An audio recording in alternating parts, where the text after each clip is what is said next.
Hi traders and subscribers, इस वाले video में हम बात करेंगे एक्सिस बैंक के बारे में। पूरा डिटेल्ड एनालिसिस है। ये नो योर कंपनी वाली सीरीज है। इसमें हमारा 6वां स्टॉक है axis bank limited. Company history की बात करेंगे, स्टॉक डिटेल क्या है, स्टॉक की परफॉर्मेंस क्या है, किस तरीके की रिटर्न है, फाइनेंशियल्स पर बात करेंगे, किस तरीके से है, बीटा की बात करेंगे, हमारे प्रॉफिट आफ्टर टैक्स की बात करेंगे और टोटल इनकम की बात करेंगे, फिर चार्ट का भी एनालिसिस करेंगे। तो और इसके अलावा कुछ और भी चीज़ें हैं जहाँ पर हम बात करेंगे कि कंपनी की प्रोडक्ट एंड सर्विसेज क्या है, हिस्ट्री क्या है कंपनी की, इन सारी चीज़ों पर बात करने वाले हैं। तो चलिए वीडियो को शुरू करते हैं। इस वाले साइड में समझिए, सब चीज़ों को, सब कुछ हिंदी में है, तो मुझे लगता है किसी को कोई प्रॉब्लम होगी समझने से देखने में। तो एक्सिस बैंक जो कि पहले यूटीआई बैंक, इसका जो पुराना नाम था UTI, unit trust of India, इसका फुल फॉर्म है।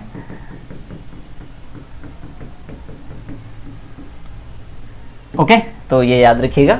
यूटीआई की म्यूचुअल फंड्स भी हमारे पास है। तो ये एक एमसी कंपनी भी है कि स्थापना 3 दिसंबर 1993 को हुई थी और 2 अप्रैल 1994 को इसका संचालन शुरू हुआ था। यह भारत का प्रमुख निजी क्षेत्र का एक बैंक है, ये प्राइवेट बैंक है। ठीक है, कुछ इंपॉर्टेंट बात, स्थापना 1993 में। प्रारंभिक नाम की बात करें, पहला नाम फॉर्मली नेम, अभी इनका नाम ये है। पहला निजी बैंक है। प्रमोटर की बात करें तो भारतीय unit trust, Bharatiya Jeevan LIC, उसके बाद जीआईसी और सार्वजनिक उपक्रम की 4 बीमा कंपनियां इसकी प्रमोटर है। मुंबई में इसका मुख्यालय है। वर्तमान सीईओ का नाम है अमिताभ चौधरी।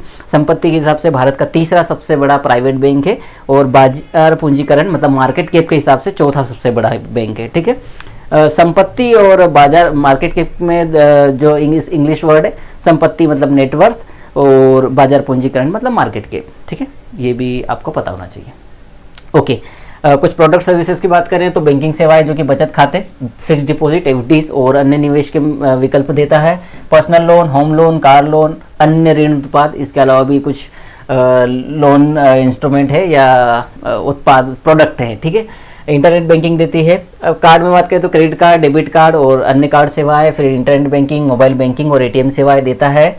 एनआरआई, अनिवासी भारतीय बैंकिंग सेवा, एनआरआई नॉन रेसिडेंशियल इंडियंस, ये वाली सेवाएं देता है। वित्तीय सेवाएं में शेयर मार्केट मतलब एक इन्वेस्टमेंट बैंक है और अभी इन्होंने इसकी एक्सिस सिक्योरिटीज़ करके जो एक आर्म है जो कि ब्रोकिंग का काम करती है, इन्वेस्टमेंट एडवाइजरी देती है और इंश्योरेंस सर्विस देती है। उसके अलावा डिजिटल पेमेंट, कस्टमर सपोर्ट और कृषि और ग्रामीण बैंकिंग ये भी अवेलेबल है। और कुछ बातें करें अगर इसके बारे में तो निजी क्षेत्र का तीसरा सबसे बड़ा बैंक है। देश भर में 5100 से अधिक शाखाएँ मतलब ब्रांचेस की है, 5100 या 5100 branches all over India and 15,000 से अधिक एटीएम है। एटीएम जो है 15,000 से ज़्यादा है। विश्व स्तर पर सिंगापुर, हांगकांग, दुबई, कोलंबो और संघाई में शाखाओं के साथ 9 अंतर्राष्ट्रीय कार्यालय है।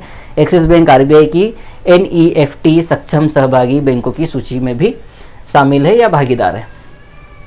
चलिए, सब कुछ क्लियर है। अब हम थोड़ी स्टॉक की बात कर लेते हैं कंपनी की। तो जो लिस्ट हुई थी, एक्सचेंज पर लिस्ट हुई थी 1998 में, एनएससी का डाटा है। एडजस्टेड पी और सिंबल का पी 12.04 है। निफ्टी 50 का हिस्सा है और जो बेसिक इंडस्ट्री है वो प्राइवेट सेक्टर बैंक है। बाउंड वीक के हाई की बात करें तो 1339.65 इसका इस साल का हाई है।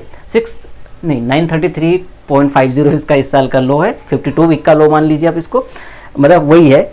वोलाटिलिटी आपको इस तरीके से देखेगी, टिक साइड 0.05 का है और फ्री फ्लोट और टोटल मार्केट कैप की बात करें तो 3,43,434 करोड़ है। क्या 424 करोड़ इसका टोटल मार्केट कैप है। फ्री फ्लोट ट्रेडेबल स्टॉक्स कितने हैं, करोड़ के हैं, 3,16,038.47 करोड़ के। ठीक है, इसका और कुछ है क्या।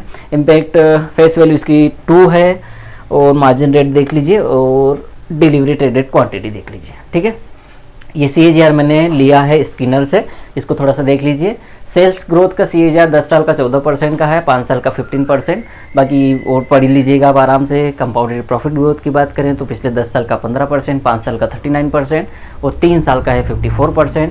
स्टॉक प्राइस के CAGR की बात करें तो हर साल 7% का रिटर्न जनरेट किया है। पिछले 5 सालों में हर साल 27% का रिटर्न जनरेट करके दिया है। और रिटर्न ऑन इक्विटी की बात करें तो पिछले 10 साल का 10% और पिछले 5 साल का 11% और 14% और 18% अलग अलग टाइम पर। स्टॉक का पी मुझे लगता है कि गलत है, नहीं पी तो सही है। ये बुक वैल्यू 576 है, नहीं सही है, पूरी स्लाइड सही है। ROC 18, हाँ ROC है 7.06 का। ROE रिटर्न ऑन इक्विटी 18.4 और ये फेस वैल्यू है नीचे, बाकी तो आप देख लीजिए।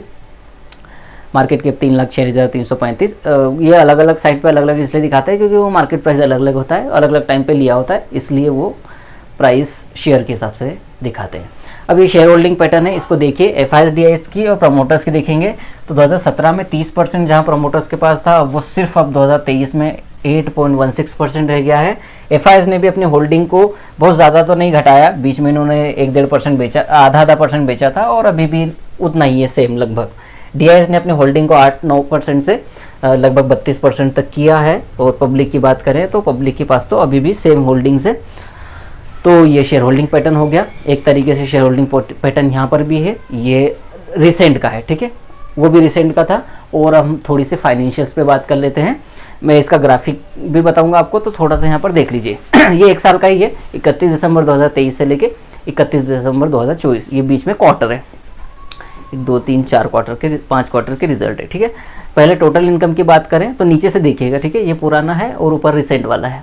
तो 1,000 सैकड़ा हज़ार 10,000 लाख 33,51,000 करोड़ के सामने, ये लाख में करोड़ में है डेटा यार, मेरे हिसाब से तो करोड़ में ही होना चाहिए, नहीं करोड़ में कहाँ होगा, नहीं लाख में होना चाहिए, ठीक है।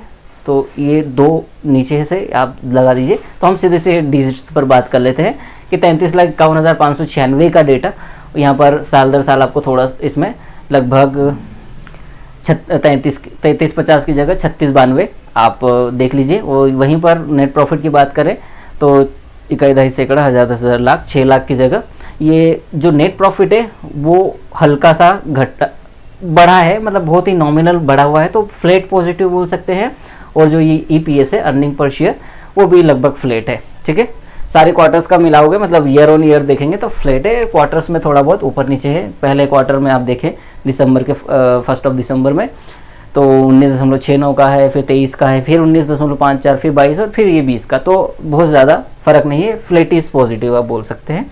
ये अपना ये वाला है, इसको हम थोड़ा सा ग्राफिकल वाला देखते हैं तो थोड़ा आपको दिखेगा सही से, वो स्लाइड थोड़ी इधर उधर होगी। ओके, ये वाला थोड़ा सा है, इसमें इंटरेस्ट अर्न, इंटरेस्ट एक्सपेंडेड और टोटल रेवेन्यू इस तरीके से है। तो रेवेन्यू भी लगातार बढ़ा है, उसको इस तरीके देखिए 20 से 24 4 साल का देखेंगे तो लगातार आपको इसमें जंप दिखेगा। ये स्टैंड अलोन है तो आप देख लीजिए, ये जो कंसोलिडेटेड है वो भी इसी तरीके से दिखेगा। तो ये आपका प्रॉपर ग्राफिकल हो गया, आप चाहें तो स्क्रीनशॉट ले लीजिए इसका। ओके, अब हम वापस चलते हैं अपने चार्ट्स पर और कुछ इम्पोर्टेंट डेटा। ओके, ये इसके टेक्निकल्स है, टेक्निकल्स पर आप देख लीजिए। जो मूविंग एवरेज है वो 15 बुलिश है और 1 बियरिश है, तो आप बोल सकते हैं कि इसमें अभी भी आपको आगे जंप मिल सकता है। 20 डे का मूविंग एवरेज की बात करें तो 1044 पर है और 50 डे का 1038 पर है। तो ओवरऑल अगर आप एवरेज निकालेंगे ना तो एवरेज आ रहा है आपका 1040 से 1100 रुपये की प्राइस। ये एवरेज क्या बोल रहा हूँ मैं, जब आप चार्ट देखेंगे तो आपको सपोर्ट आपका पता चल जाएगा कि जो 200 डे 50 डे 100 डे का जो एवरेज प्राइस आ रहा है वो 1040 से लेके 1100 के बीच में आ रहा है, तो यहाँ पर सपोर्ट ले सकता है। फिर भी अगर आप ट्रेड करें तो अपने एडवाइजर से पूछें क्या करना है, ये कोई बाय सेल रिकमेंडेशन नहीं है। ये ट्रेडेड वॉल्यूम है, डिलीवरी वॉल्यूम है, NSE BSE का ट्रेडेड वॉल्यूम और डिलीवरी वॉल्यूम दोनों आप देख सकते हैं। ये आगे अपना चार्ट पर देखिए, बाय सेल रिकमेंडेशन नहीं है, बस हम यहाँ पर चार्ट को समझ रहे हैं कि किस तरीके से चीज़ें हो सकती है और होती है। देखो ये पहला सपोर्ट, ये दूसरा सपोर्ट, ठीक है, ट्रेंड लाइन पर। और ये चार्ट जो हमारा है 1 महीने का है, एक कैंडल जो 1 महीने की है, तो मंथली जो ट्रेंड है अभी भी पॉजिटिव है। ये जो हो रही है ये हल्की सी डिप्स आ रही हैं जो कि रेगुलर, ये मार्केट की नियति है सर, स्टॉक ऐसा ही चलेगा जिग-जैग वे में। तो अब ये सपोर्ट ले चुका है और प्रीवियस जो मंथली लो था 2024 जनवरी का वो था 1000 रुपये, ठीक है। और अभी मार्केट करेक्शन की वजह से ये 940 रुपये तक भी आया है, 940 रुपये, ओके। और वहाँ से सपोर्ट लेके वापस से ये 1120 रुपये का अभी हाई बना दिया है। आज का प्राइस नहीं पता क्योंकि ये थोड़ा सा ओल्ड प्रेजेंटेशन मैंने बनाया था 2-3 दिन पहले, तो 1118 रुपये का प्राइस है, ओके। अभी कुछ अलग प्राइस हो सकता है। तो अब ये दिखा रहा है कि ये भैया प्रीवियस स्विंग हाई 1200 रुपये टच करेगा और वहाँ से निकला तो फिर ये 1300 और अपना ऑल टाइम हाई भी टच कर सकता है अगर मार्केट ठीक ठाक होता है और बैंकिंग सेक्टर में कोई प्रॉब्लम नहीं आती है तो ये इस तरीके का स्ट्रक्चर है इसका, इसको आप देख सकते हैं। हाँ, एक चीज़ ये बोल सकते हैं कि अगर ये वापस से अभी ट्रेंड लाइन को तोड़ दे, या तो 1000 रुपये का प्राइस निकाल दे, 940 का प्राइस तोड़ दे, वो डिपेंड करता है वो स्पाइक में तोड़ेगा या फिर मार्केट करेक्शन में तोड़ेगा या फिर खुद के अपने रीज़न के कारण तोड़ेगा। क्योंकि आप कि आप रिजल्ट आएंगे Q4 के, ठीक है, दिसंबर के रिजल्ट आएंगे अब, तो देखिएगा कि किस तरीके से मूवमेंट हो रहे हैं। अगर ठीक ठाक रहा तो ये आराम से आपको, ये वीकली चार्ट है, इसको देख लीजिए, इसलिए मैं 2-3 चार्ट यूज़ करता हूँ, मंथली, वीकली और आवरली या डेली चार्ट यूज़ करता हूँ, ताकि हर टाइम फ्रेम पर हम चीज़ों को समझ सकें। तो ये ट्रेंड लाइन देखो, यहाँ पर ब्रेक हुई और ये सपोर्ट भी ब्रेक हुआ, और ये शानदार, ये प्रीवियस स्विंग लो को इसने हिट किया। तो अगर आपने 1120 रुपये के आसपास शॉर्ट किया होगा तो ये 940 रुपये की बात भी नहीं करते। अगर 1000 रुपये की बात करें तो आपको यहाँ पर आराम से 100-120 पॉइंट मिले होंगे ट्रेंड लाइन के शॉर्ट टिप से, ठीक है। तो ये इस तरीके से काम कर सकते हैं। अब यहाँ पर वापस अगर आता है तो इस तरीके से भी हो सकता है, या फिर अगर ये कंटिन्यू होता है तो पहले 1200 का स्विंग हाई, उसके बाद 1240-1250 रुपये का स्विंग हाई टच करेगा। तो इस तरीके के मूवमेंट देखने को मिल सकते हैं। कोई बाय सेल रिकमेंडेशन नहीं है, अपने एडवाइजर से पूछिएगा जो भी करना चाहें, या फिर अगर आप कुछ को प्रॉफिट लॉस जो भी होगा इस स्टॉक में अगर आप ट्रेड करते हैं तो वो सब आपकी जिम्मेदारी रहेगी भैया, हम कोई एडवाइज़र नहीं है, ना ही एडवाइजरी देते हैं, ठीक है। तो ये चीज़ें हैं, ये कर सकते हैं। हाँ, पर अगर ये 940 का लो भी रिसेंट तोड़ता है तो फिर इसमें प्रीवियस स्विंग लो की बात करें जो कि वीकली चार्ट पर है तो 800 रुपये का प्राइस है, वहाँ तक भी गिर सकता है, लेकिन वो तोड़ेगा तो गिरेगा, और उस टाइम क्या कंडीशंस होती है, क्या रीज़न हो सकता है, वो अलग तरीके से डिफाइन होगा। तो प्लीज़ पहले समझिएगा, देखिएगा कि क्या हो रहा है, उसके बाद आप ट्रेड कीजिएगा। ऐसा नहीं कि बिल्कुल लो तोड़ा तो आपने शॉर्ट ही कर दी, क्योंकि सपोर्ट भी ले सकता है। तो ये चीज़ें हैं, ये था पूरा एक्सिस बैंक का चार्ट एनालिसिस, फंडामेंटल्स, फाइनेंशियल्स, वो सारी चीज़ें। वीडियो अच्छा लगा तो लाइक कीजिएगा, शेयर कीजिएगा, और प्लीज़ सब्सक्राइब कीजिएगा चैनल को। अगर इसी तरीके की वीडियो आप और देखना चाहते हैं तो बेल आइकन को प्रेस कर दीजिएगा, ताकि आपको कंटिन्यू वीडियो देखने को मिले। Thank you for watching.